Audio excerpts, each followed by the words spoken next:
ಪೂಜ್ಯರಲ್ಲಿ ತಮ್ಮೆಲ್ಲರಲ್ಲಿ ಪ್ರಣಾಮಗಳು. ಬಸವಣ್ಣನವರು ಮಹಾನುಭಾವಿಗಳು. ಈ ದೇಶದಲ್ಲಿ ಆಗಿ ಹೋದ ಶ್ರೇಷ್ಠ ಜ್ಞಾನಿಗಳಲ್ಲಿ ಅವರು 900 ವರ್ಷಗಳ ಹಿಂದೆ ಎಂಥ ಅದ್ಭುತ ಕಾರ್ಯವನ್ನು ಮಾಡಿದರು. ಅವರ ಜೀವನ ಭಕ್ತಿಪೂರ್ಣ, ಸ್ವಚ್ಛಾದ ಮನಸ್ಸು. ಅವರು ಮಾಡುವ ಕಾರ್ಯಗಳೆಲ್ಲ ಅತ್ಯಂತ ಪರಿಶುದ್ಧ, ಉಪಯುಕ್ತ. ಅವರು ಒಂದು ಸಣ್ಣ ಮಾತು ಹೇಳ್ತಾರೆ, ಎಷ್ಟು ಚಲೋ ಮಾತು. ಮನುಷ್ಯ ಬಯಸುವ ಸಂಗತಿಗಳು 2. ಒಂದು ಜಗತ್ತಿನ ಜ್ಞಾನ, ಎರಡನೆಯದು ದಿವ್ಯ ಅನುಭೂತಿ. ಈ 2 ಬಹಳ ಮಹತ್ವದವು. ನಮ್ಮ ಜೀವನ ಸಾರ್ಥಕ ಆಗಬೇಕಲ್ಲ. ಬಂದೇವಿ ಈ ಜಗತ್ತಿಗೆ, ಅನೇಕ ವರ್ಷಗಳ ಕಾಲ ಇಲ್ಲಿ ಬದುಕ್ತೇವೆ. ಬದುಕೋದಕ್ಕೆ ಏನೇನು ಬೇಕೋ ಎಲ್ಲ ನಿಸರ್ಗ ನಮಗೆ ಮಾಡಿ ಇಟ್ಟದ. ನಾವು ಚೆಂದಾಗಿ ಬದುಕಬೇಕು. ಈ ಬದುಕ ನಮಗೆ ತೃಪ್ತಿಯನ್ನು ಕೊಡಬೇಕು. ಸಾರ್ಥಕ ಆಯಿತು ನಾವು ಬದುಕಿದ್ದು ಅಂತ ಅನಿಸಬೇಕು. ಹಾಗಾಗಬೇಕಾಗಿತ್ತು ಅಂದರೆ ಈ 1-2 ಸಂಗತಿಗಳು. ನಾವು ಬದುಕನ್ನು ತಿಳಿದುಕೋಬೇಕು. ಏನಿದು ಜೀವನ, ಏನಿದು ಜಗತ್ತ, ಇದರಲ್ಲಿ ಸತ್ಯ ಎಷ್ಟು, ಅಸತ್ಯ ಎಷ್ಟು, ಇದನ್ನೆಲ್ಲ ಅರಿತುಕೊಳ್ಳುವುದು ಬಹಳ ಮಹತ್ವದ. ಆ ಬಳಿಕ ಅನುಭವಿಸೋದು. ಇದೊಂದು ಹೂವದ ಇಲ್ಲ, ಹೂವಿನ ಜ್ಞಾನ ನಮಗೆ ಇರಬೇಕು. ಇದು ಹೂವ, ಇದರ ಹೆಸರು, ಇದರ ಆಕಾರ, ಇದರ ಸೌಂದರ್ಯ, ಇದರ ಜ್ಞಾನ ಬೇಕು ಮನುಷ್ಯನಿಗೆ. ಮೊದಲನೇದು ಜ್ಞಾನ ಇಲ್ಲದೆ ಇದ್ದರೆ, ಈ ಹೂವಿನ ಜ್ಞಾನ ಇಲ್ಲದೆ ಇದ್ದರೆ ಅನುಭವಿಸೋದು ಹೇಗೆ? ಮೊದಲ ಜ್ಞಾನ, ಆ ಬಳಿಕ ಅನುಭವ. ಮೊದಲ ಜ್ಞಾನ, ಆನಂತರ ಈ ಹೂವಿನ ಸೌಂದರ್ಯವನ್ನು ಮನುಷ್ಯ ಅನುಭವಿಸ್ತಾರೆ. ಅನುಭವದಲ್ಲಿ ಏನದ? ಆನಂದ ಇರ್ತದೆ. ಜ್ಞಾನ ಮತ್ತು ಆನಂದ ಎರಡೂ ಕೂಡಿದ್ರೆ ಅದಕ್ಕೆ ಅನುಭವ ಅಂತ ಕರೆಯೋದು. ಬೇಕು. ಬರೇ ಪುಷ್ಪ ಎಷ್ಟದಾವ ಮಹತ್ವದ್ದಲ್ಲ, ಅದನ್ನು ಅನುಭವಿಸುವಂಥ ಬೇಕಲ್ಲ, ಮನಸ್ಸು ಬೇಕಾಗ್ತದೆ. ಅನುಭವಿಸಬೇಕು ಮನುಷ್ಯ. ಇಟ್ಟರೇನು ಮಾಡೋದು? 1000 ಹೂಗಳನ್ನು ನಾವು ಬೆಳೆದೇವಿ, ಆದರೆ ಒಂದು ಹೂವು ನೋಡಿಲ್ಲ, ಅನುಭವಿಸಿಲ್ಲ, ಸಂತೋಷ ಪಟ್ಟಿಲ್ಲ. ಆದ ಬಳಿಕ ಅದರ ಉಪಯೋಗ ಏನು? ಎಲ್ಲ ಇರೋದು ಎದಕ್ಕೆ? ಸಂತೋಷ ಪಡೋದಕ್ಕಾಗಿ, ಆನಂದಿಸೋದಕ್ಕಾಗಿ. ಹೌದಲ್ಲ ಹೇಳಿ? ಹಂಗೆ ಆನಂದ ಪಡೋದು. ಇದೇ ಪುಷ್ಪವನ್ನು ಒಂದು ಪ್ರಾಣಿಗೆ ಹಿಂಗೆ ಕೊಟ್ಟರೆ ಅದು ತಿಂದು ಮುಗಿಸಿಬಿಡ್ತದೆ. ಅದಕ್ಕೆ ಸೌಂದರ್ಯವನ್ನು ಅನುಭವಿಸುವಂಥ ಇಲ್ಲ, ಆ ಭಾವ ಇಲ್ಲ.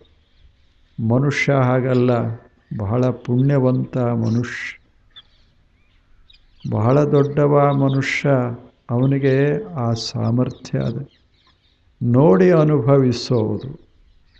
ಈ ಜಗತ್ತಿನಲ್ಲಿ ಏನು ಕೊರತೆ ಅದ ಹೇಳಿ?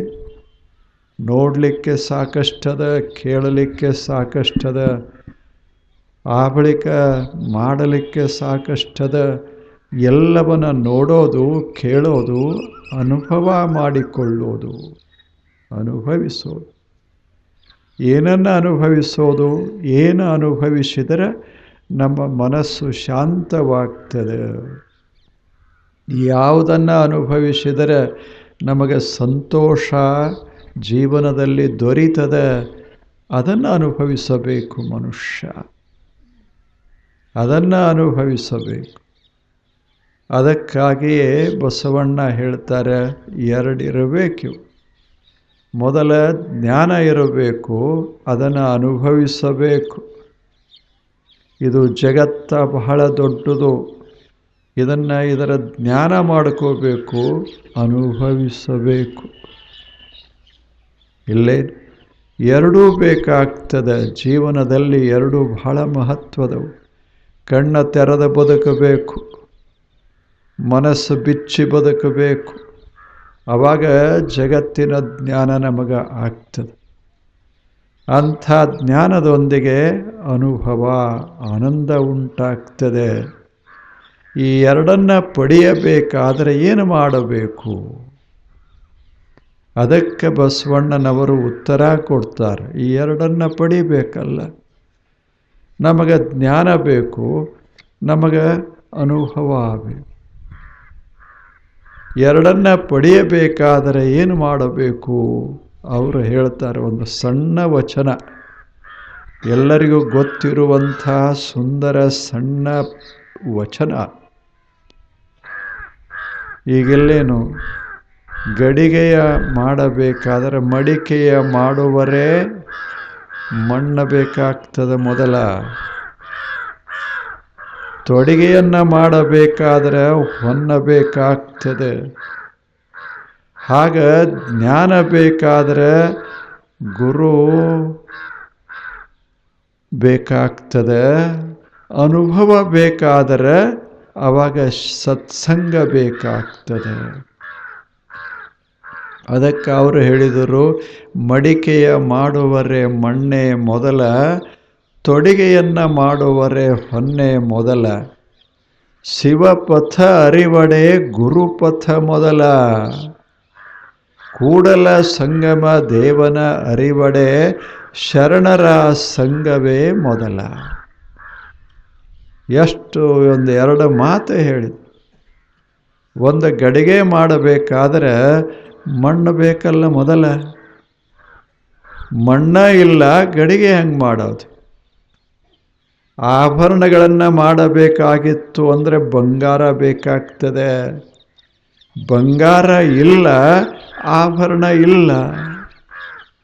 ಅವು ಮೊದಲು ಬೇಕು, ಮಣ್ಣು ಬೇಕು ಮಡಿಕೆ ಮಾಡಕ್ಕೆ, ಆ ಬಳಿಕ ತೊಡಿಗೆ ಮಾಡಕ್ಕೆ, ಆಭರಣ ಮಾಡಕ್ಕೆ ಹೊನ್ನ ಬೇಕು. ಎರಡು ಉದಾಹರಣೆ ಕೊಟ್ಟರು. ಆ ಬಳಿಕ ಮೂರನೆಯ ಮಾತ ಹೇಳಿದರು, ಶಿವಪಥ ಅರಿವಡೆ. ಮನುಷ್ಯನೇ, ನಿನಗೆ ಮಾರ್ಗದ ಜ್ಞಾನ ಬೇಕಲ್ಲ. ಯಾವ ಮಾರ್ಗದಿಂದ ಹೋದರೆ ಶಿವಪಥ ಅಂತಾರೆ, ಅದಕ್ಕೆ ಶಾಂತಿ ಸಿಗ್ತದೆ. ಅಂಥ ಮಾರ್ಗ ಯಾವ ರೀತಿ ನಾವು ಬದುಕಿದರೆ ನಮ್ಮ ಜೀವನದಲ್ಲಿ ಶಾಂತಿಯನ್ನು ನಾವು ಪಡಿತೇವೆ, ಅದು ಶಿವಪಥ. ಅದು ದಾರಿ, ಅದು ಬದುಕೋ ರೀತಿ. ಅದು ಅಂಥ ಶಿವಪಥವನ್ನು ತಿಳ್ಕೋಬೇಕಾದರೆ ಗುರುಪಥ ಮೊದಲು. ಯಾರು ಬಲ್ಲವರು ಇರ್ತಾರೆ, ಯಾರು ದಾರಿಯೊಳಗೆ ನಡೆದು ಹೋಗಿರ್ತಾರೆ, ಯಾರು ದಾರಿಯ ಜ್ಞಾನ ಮಾಡಿಕೊಂಡಿರ್ತಾರೆ, ಅಂಥವ್ರ ಹತ್ತಿರ ಹೋಗಬೇಕು. ನಮಗೆ ಶಾಂತಿ ಬೇಕಾಗಿದ್ದರೆ, ಜ್ಞಾನ ಬೇಕಾಗಿದ್ದರೆ, ಜ್ಞಾನ ಉಳ್ಳವರ ಹತ್ತಿರ ಹೋಗಬೇಕು. ಶಾಂತಿ ಬೇಕಾಗಿದ್ದರೆ ಯಾರು ಶಾಂತರೋ ಅಂಥವರ ಸಮೀಪಕ್ಕೆ ಹೋಗಬೇಕು. ಗುರುವಿನ ಲಕ್ಷಣವನ್ನು ಅವರು ಹೇಳಿದರು. ಗುರುವಿನಲ್ಲಿ ಎರಡು ಲಕ್ಷಣಗಳು ಬಸವಣ್ಣನವರ ಪ್ರಕಾರ. ಒಂದು ಜ್ಞಾನ ಉಳ್ಳವರು, ಇನ್ನೊಂದು ಯಾರ ಮನಸ್ಸು ಶಾಂತದ ಅವರು. ಎರಡು ಲಕ್ಷಣಗಳಿವೆ. ಎಷ್ಟು ಛಲೋ ಲಕ್ಷಣಗಳು. ಅವರು ಇವರು ಅಂತ ಅವರು ಹೇಳಲಿಲ್ಲ. ಗುರು ಗುರುನೇ. ದೀಪ ಅಂದ್ರೇನು? ಯಾವುದು ಬೆಳಕ ಕೊಡ್ತದೆ ಅದೇ ದೀಪ. ಅಲ್ಲವೇನು? ಅದೇನು ಬಂಗಾರದ ಸಮಿಯೊಳಗೆ ದೀಪ ಇರಬೇಕಂತಿಲ್ಲ, ಅಥವಾ ಮಣ್ಣಿನ ಮಡಿಕೆಯೊಳಗೆ ದೀಪ ಇರಬೇಕಂತೇನಿಲ್ಲ. ಒಂದು ಮಣ್ಣಿನ ಒಂದು ಇದು ಪಣತೆ, ಅದರಾಗೂ ದೀಪ ಹಚ್ಚಿ ಅದೇ ಬೆಳಕು. ಬಂಗಾರದ ಪಣತೆ ಮಾಡಿ ಅದರಾಗ ಎಣ್ಣೆ ಹಾಕಿ ಬತ್ತಿ ಇಟ್ಟು ದೀಪ ಹಚ್ಚಿದ್ರು ಸಹಿತ ಅದೇನು ಬಂಗಾರ ದೀಪ ಆಗುವುದಿಲ್ಲ, ಬರೇ ದೀಪ ಅದ. ಮಣ್ಣಿನ ಹಣತೆಯೊಳಗೆ ಹಚ್ಚಿದರೂ ದೀಪ ದೀಪೆ, ಇದರಾಗ ಹಚ್ಚಿದರೂ ಬಂಗಾರದ ಪಣತೆಯೊಳಗೆ ಹಚ್ಚಿದರೂ ದೀಪ ದೀಪೆ. ಬಂಗಾರ ಮಹತ್ವದ್ದಲ್ಲ, ಅಥವಾ ಮಣ್ಣು ಮಹತ್ವದ್ದಲ್ಲ, ಪಣತೆ ಮಹತ್ವದ್ದಲ್ಲ, ದೀಪ ಬಹಳ ಮಹತ್ವದ್ದು. ಹಾಗೆ ಒಬ್ಬ ಗುರು ಅದು ಈ ದೇಶದ ಮದಾನ ಅನ್ನೋದು ಮಹತ್ವದ್ದಲ್ಲ, ಪರದೇಶದ ಮದಾನ ಅನ್ನೋದು ಮಹತ್ವದ್ದಲ್ಲ. ಬೆಳಗ್ತಾನಲ್ಲ, ಜ್ಞಾನ ಕೊಡ್ತಾನಲ್ಲ, ಅವನೇ ಗುರು. ಎಷ್ಟು ಛಲೋ ಮಾತು ಹೇಳಿ. ಎಲ್ಲಾದ ದೀಪನೇ ಆರಿ ಹೋಗಿದ್ದರೆ ಸಮಯ ತಗೊಂಡು ಏನು ಮಾಡೋದು? ದೀಪವೇ ಇಲ್ಲದೆ ಇದ್ದರೆ ಮಣ್ಣಿನ ಮಡಿಕೆ ತಗೊಂಡು ಏನು ಮಾಡೋದು? ದೀಪ ಬಹಳ ಮಹತ್ವದ್ದು. ಇಲ್ಲೇನು ಜಗತ್ತಿನಲ್ಲಿ ಎಂಥೆಂಥ ಜ್ಞಾನದ ದೀಪಗಳು ಉರಿದಾವ, ಎಂಥ ಜ್ಞಾನಿಗಳಾಗಿ ಹೋಗ್ಯಾರ, ಅವರೇ ಗುರುಗಳು. ಅಥೆನ್ಸ್ ಪಟ್ಟಣದೊಳಗೆ, ಗ್ರೀಕ್ ದೇಶದೊಳಗೆ ಎಂಥೆಂಥ ಮಹಾನುಭಾವರು, ಎಂಥ ಮಹಾನುಭಾವರಾಗಿ ಹೋದರು. ಅನೇಕ ಜನ, ಒಬ್ಬರಲ್ಲ ಇಬ್ಬರಲ್ಲ, 10 ಹಲವು ಜನ ಎಲ್ಲ ಜ್ಞಾನದ ಬೆಳಕಾಸು ಹರಿದರು. ಚೀನಾ ದೇಶದಾಗ ಜ್ಞಾನಿಗಳು ಬಂದರು, ಜಪಾನ್ ದೇಶದಾಗ ಬಂದರು. ಇಲ್ಲೇನು ಭಾರತ ದೇಶದಲ್ಲಿ ಸಾವಿರ ಜನ ಜ್ಞಾನಿಗಳಾಗಿ ಹೋದರು. ಎಲ್ಲರೂ ಒಂದೊಂದು ದೀಪ. ದೀಪ. ಅವರು ಯುರೋಪಿಯನ್ ಇರಬಹುದು, ಇವರು ಚೀನಿಗಳಿರಬಹುದು, ಇವರು ಜಪಾನಿಗಳಿರಬಹುದು, ಇವರು ಭಾರತೀಯರಿರಬಹುದು, ಅದು ಪ್ರಶ್ನೆ ಅಲ್ಲ. ಅವರು ಮಾತನಾಡುವ ಭಾಷೆ ಬೇರೆ ಬೇರೆ ಇರಬಹುದು, ಅದು ಪ್ರಶ್ನೆ ಅಲ್ಲ. ಜ್ಞಾನ ಜ್ಞಾನ. ಅಂಥ ಜ್ಞಾನದ ಪ್ರಕಾಶವನ್ನು ಜಗತ್ತಿನಲ್ಲಿ ಹರವೆ ಹೋಗುವಂಥ ಜನ ಅದಾರಲ್ಲ, ಅಂಥವ್ರಿಗೇನಂತಾರೆ? ಗುರುಗಳು ಅಂತ ಕರೀತಾರೆ. ಇದು ಬಸವಣ್ಣನವರ ಗುರು ಶಬ್ದದ ಅರ್ಥ. ಅವರು ಗುರುಗಳು, ಜ್ಞಾನವುಳ್ಳವರು. ಆ ಬಳಿಕ ಎರಡನೆಯ ಲಕ್ಷಣ, ಗುರು ಶಾಂತನಾಗಿರಬೇಕು. ಆತ ಶಾಂತ, ಆತನ ಮನಸ್ಸು ಪ್ರಶಾಂತ, ಯಾವ ಆಸೆಗಳು ಇಲ್ಲ, ಯಾವ ನಿರೀಕ್ಷೆಗಳು ಇಲ್ಲ, ಪ್ರಶಾಂತವಾದ ಸಾಗರಿದ್ದಂಗೆ.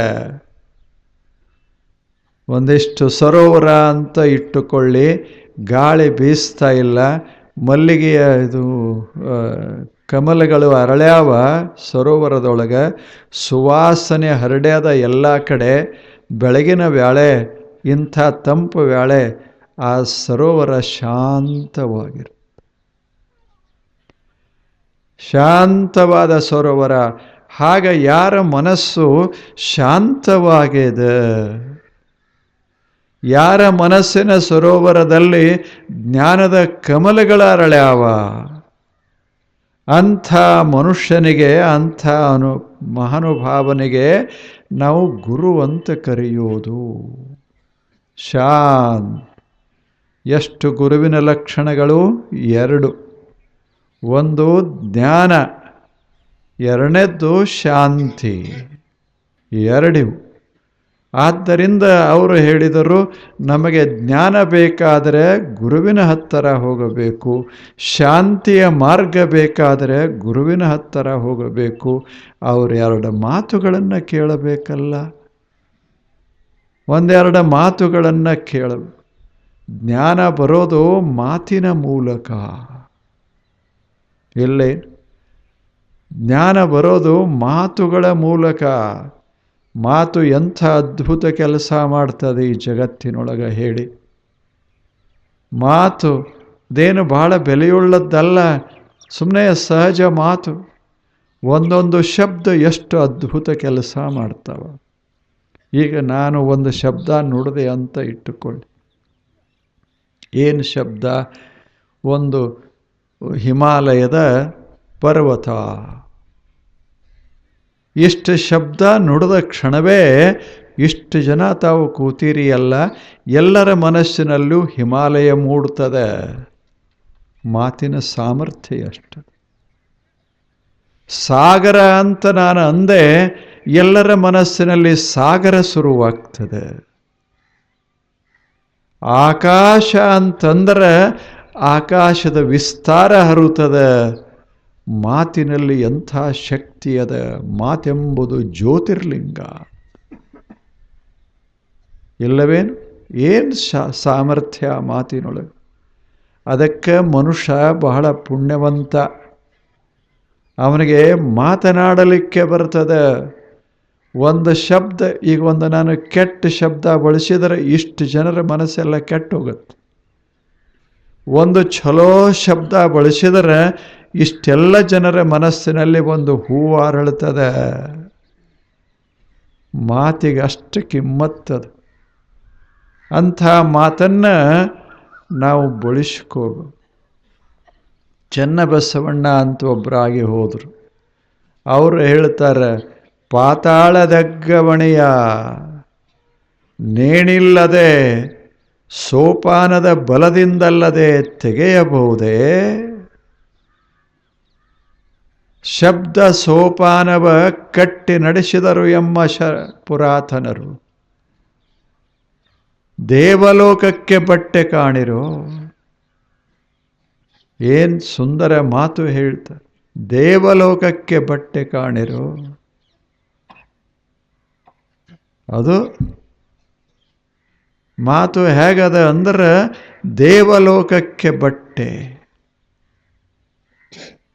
ಬಲ್ಲವರು ಮಾತನಾಡಿದರೆ ಆ ಮಾತಿನ ಮೇಲೆ ಹೀಗೆ ಹೆಜ್ಜೆ ಹಾಕಿದರೆ, ಮನಸ್ಸಿನಲ್ಲಿ ಆ ಮಾತನ್ನು ಇಟ್ಟರೆ ಮನಸ್ಸನ್ನು ದೇವರ ಎತ್ತರಕ್ಕೆ ಒಯ್ತದ. ಅಂಥ ಮಾತು,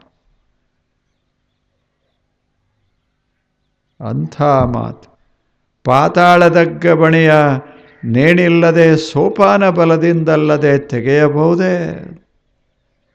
ಆಳವಾದ ನೀರು ಕೆಳಗದ, ಬಾವಿ ಬಹಳ ಆಳವಾಗ್ಯದ, ಬಹಳ ಕೆಳಗದ. ಒಳ್ಳೆ ನೀರ, ತಂಪಾದ ನೀರ, ಸ್ವಚ್ಛ ರುಚಿಯಾದ ನೀರ, ಅದನ್ನು ತಕ್ಕೋಬೇಕಾದ್ರೆ ಏನು ಬೇಕಲ್ಲ. ಹಗ್ಗ ಇಲ್ಲದೆ ತೆಗ್ಯಾಕೆ ಬರ್ತದೇನು ಆ ನೀರನ್ನು? ಅಥವಾ ಸೋಪಾನ ಇಲ್ಲದೆ ಆ ನೀರು ಸಿಗ್ತಾವೇನು ನಮಗೆ? ಎರಡರಾಗ ಯಾವುದರೇ ಒಂದು ಬೇಕು. ನೇಣರೇ ಬೇಕು, ಹಗ್ಗರೇ ಬೇಕು, ಇಲ್ಲವೇ ಸೋಪಾನರೇ ಬೇಕು. ಹಾಗಿತ್ತು ಅಂದ್ರೆ ನಾವು ನೀರನ್ನು ಮ್ಯಾಲೆ ತಕ್ಕೋಬಲ್ಲೇವಿ. ಕೆಟ್ಟ ಬಿಸಿಲಾಗ ಮೈ ಕಾಯ್ದಾಗ ಆವಾಗ ನೀರು ನಮಗೆ ತಂಪಾದ ನೀರ ಸಮಾಧಾನ ಸಂತೋಷ ಕೊಡ್ತು. ಹೇಗೆ ನೀರು ತೆಗಿಲಿಕ್ಕೆ ಸೋಪಾನ ಬೇಕಾಗ್ತದೆ, ಹಾಗೆ ಆನಂದ ಅನ್ನುವ ನೀರ ತೆಗೆಯೋದಕ್ಕೆ ಬಲ್ಲವರ ಶಬ್ದ ಸೋಪಾನ ಬೇಕಾಗ್ತದೆ. ಏನು ಜಗತ್ತಿನಲ್ಲಿ ಜ್ಞಾನಿಗಳು ಮಾತನಾಡಿ ಹೋದರೋ ಆ ಮಾತುಗಳೇ ಅವು ಹಗ್ಗ, ಆ ಮಾತುಗಳೇ ಅವು ಸೋಪಾನ. ಅವುಗಳ ಬಲದಿಂದ ನಾವು ತೆಗೀಬಹುದು. ಶಬ್ದ ಸೋಪಾನವ ಕಟ್ಟಿ ನಡೆಸಿದರು ಪುರಾತರು ಅಂದರೆ ಜಗತ್ತಿನೊಳಗಿರುವ ಜ್ಞಾನಿಗಳು. ಏನು ಜ್ಞಾನಿಗಳ ಆಗಿ ಹೋಗ್ಯಾರ, ಅವರು ತಮ್ಮ ಜೀವನದ ತುಂಬ ಏನು ಮಾಡಿದರು ಅಂದರೆ ಆನಂದವನ್ನು ಅನುಭವಿಸಿದರು, ಆನಂದದ ಮಾತುಗಳನ್ನು ಆಡಿದರು. ಒಬ್ಬ ಜ್ಞಾನಿ ಮನುಷ್ಯ ಕೂಡ ಜಗತ್ತನ್ನು ನಾಶ ಮಾಡಲಿಲ್ಲ, ಒಡಿಲಿಲ್ಲ, ಕೈಗೊಳಿಸಲಿಲ್ಲ ಯಾರ ಮನಸ್ಸನ್ನು. ಅಷ್ಟು ಸ್ವಚ್ಛ ಒಳ್ಳೆಯ ಜ್ಞಾನವನ್ನು ಜಗತ್ತಿಗೆ ಕೊಟ್ಟರು. ಆ ಜ್ಞಾನ ಸೋಪಾನ, ಅದು ಸೋಪಾನ. ಶಬ್ದ ಸೋಪಾನವ ಕಟ್ಟಿ ನಡೆಸಿದರು ಎಮ್ಮ ಶರಣರು. ದೇವಲೋಕಕ್ಕೆ ಬಟ್ಟೆ ಕಾಣಿರೋ, ಮರ್ತ್ಯಲೋಕದ ಮನುಜರ ಮನದ ಮೈಲಿಗೆಯ ಕಳೆಯಲೆಂದು ಮಾತೆಂಬ ಜ್ಯೋತಿಯನ್ನು ಹೊತ್ತಿಸಿಟ್ಟರು. ಏನ್ ಚಂದ ಚನ್ನಬಸವಣ್ಣ ಹೇಳ್ತಾರೆ. ಮರ್ತ್ಯಲೋಕದ ಮಾನವರ, ನಾವೆಲ್ಲರೂ ಮರ್ತ್ಯಲೋಕದವರು, ಈ ಭೂಮಂಡಲದಲ್ಲಿ ಬದುಕುವಂಥವರು. ನಮ್ಮ ಮನಸ್ಸು ಮಲಿನ ಆಗ್ತದೆ, ಮನಸ್ಸು ಹೊಲಸಾಗ್ತದೆ. ಹೊಲಸ ಆಯಿತು ಅಂದರೆ ಸಮಾಧಾನ ಅನ್ನೋದು ಹೋಗಿಬಿಡ್ತದೆ. ಇಂಥ ಜನರ ಮನಸ್ಸಿನ ಮಾಲಿನ್ಯವನ್ನು, ಮಲಿನತೆಯನ್ನು ತೆಗೆಯೋದಕ್ಕಾಗಿ ಮಾತುಗಳು, ಮಾತೆಂಬ ಜ್ಯೋತಿರ್ಲಿಂಗ. ಮಾತನ್ನೋದೇ ಜ್ಯೋತಿರ್ಲಿಂಗ. ಅದನ್ನು ಹಚ್ಚಿಕೊಟ್ಟವರು ಜ್ಞಾನಿಗಳು. ಅದಕ್ಕೆ ಮಾತು ಬಳಸಬೇಕು, ಮನುಷ್ಯ ಮಾತಾ ಬಳಸಬೇಕು. ಮೌನ ಎಷ್ಟು ಮಹತ್ವದ್ದೋ ಅದಕ್ಕಿಂತ ತೂಕ ಹೆಚ್ಚು ಮಾತಿಗೆ. ಮಾತು ಬಹಳ ಮಹತ್ವದ್ದು. ಎಲ್ಲವನ್ನ ಮಾಡ್ತದ ಮಾತು. ಜಗತ್ತನ್ನು ಕಟ್ಟುತ್ತದ ಮಾತು. ಜಗತ್ತನ್ನು ಸುಂದರಗೊಳಿಸ್ತದ ಮಾತು. ಜಗತ್ತಿನ ಜನರ ಮನಸ್ಸನ್ನು ತೊಳಿತದ ಮಾತು. ಅಷ್ಟೇ ಅಲ್ಲ, ಮನಸ್ಸನ್ನು ಆಕಾಶದ ಎತ್ತರಕ್ಕೆ ಒಯ್ತದ ಮಾತು. ಇಂಥ ಮಾತಿಗೆ ವಚನ ಅಂತಾರೆ. ಇಂಥ ಮಾತುಗಳಿಗೆ ಮಂತ್ರ ಅಂತ ಕರೀತಾರೆ. ಅಷ್ಟೇ ಅಲ್ಲ, ಈ ಮಾತನ್ನೋದೇ ಜ್ಯೋತಿ, ಜ್ಯೋತಿರ್ಲಿಂಗ. ಇದ ದೇವರು. ಮಾತು ದೇವರು. ಚಲೋ ಒಂದು ಮಾತು ದೇವರದ. ಯಾಕೆ? ನಮ್ಮ ಮನಸ್ಸನ್ನದು ಬೆಳಗ್ತದೆ, ಸ್ವಚ್ಛ ಮಾಡ್ತದೆ. ಅಂಥ ಮಾತು ಅದು ಬಹಳ ಮಹತ್ವದ್ದು. ಆ ಮಾತುಗಳನ್ನು ಆಡಿದವರು ಶ್ರೇಷ್ಠ ಜ್ಞಾನಿಗಳು, ಬಹಳ ದೊಡ್ಡ ದೊಡ್ಡ ಜ್ಞಾನಿಗಳು. ಒಂದು ಸಣ್ಣ ಸಣ್ಣ ಮಾತು ಸಹಿತ ಜಗತ್ತನ್ನು ಪಾಲಿಸ್ತದ, ಜಗತ್ತನ್ನು ಪೋಷಿಸ್ತದ, ಜಗತ್ತನ್ನು ರಕ್ಷಿಸ್ತದ. ಅಷ್ಟೇ ಅಲ್ಲ, ಬೆಳೆಸ್ತದ. ಚಲೋ ಮಾತು. ಮತ್ತೆ ನಾಳೆ ಬನ್ನಿ. ನಮಸ್ಕಾರ.